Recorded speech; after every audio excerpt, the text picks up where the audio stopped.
O'zbekiston Badiiy akademiyasi Ikuo Hirayama xalqaro madaniyat karvonsaroyida O'zbekiston badiiy ijodkorlar uyushmasi a'zosi Iordaniyalik xalqaro fotoijodkor Abdulrahman Valid Savalxaning Iordaniyadan O'zbekistonga muhabbat ila nomli shaxsiy fotoko'rgazmasi ochildi.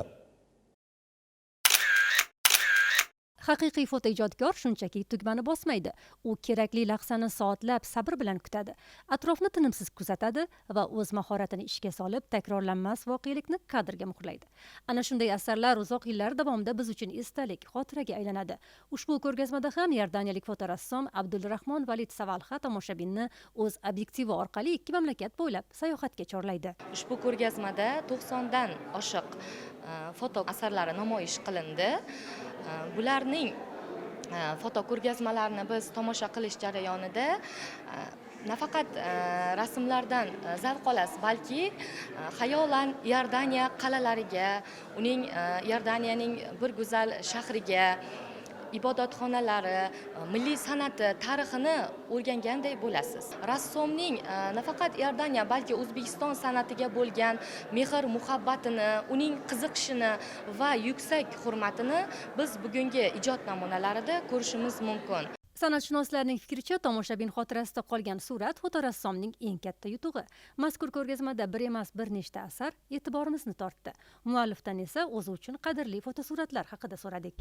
Each photo, it has a special for me. It's like, as a photographer, it's all like my kids. Fotorassom uchun ijoddagi har bir asar o'z farzandidek aziz. Shunday bo'lsa-da, ushbu ko'rgazmada namoyish qilinayotgan Samarqanddagi Shohizinda majmuasi va Islom sivilizatsiya markazi aks etgan fotosuratlarim qalbimga eng yaqin asarlarimdir. Photos, in my opinion, for me.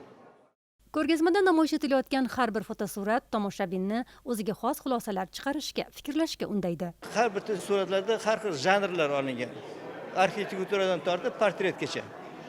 Shuning uchun bu yerda biz hamda mahorat darsini ham shu yerda o'tishimiz mumkin. Portretga ko'proq ish qilaman. Bu yerda portretlar ko'rinib qolibdi, o'shanga xursand bo'ldim. Abdulrahmon Valid Savalxa 2004-yildan buyon UNESCO tomonidan insoniyatning nomoddiy merosini hujjatlashtirishdagi fidokorona sa'y harakatlari uchun e'tirof etib kelinmoqda.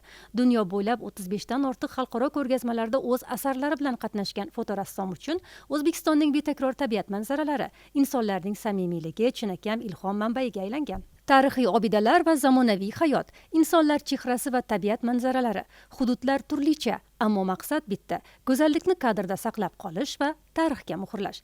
Eslatib o'tamiz, Iordaniyadan O'zbekistonga muhabbat ila nomli fotoko'rgazma 2 avgustga qadar davom etadi.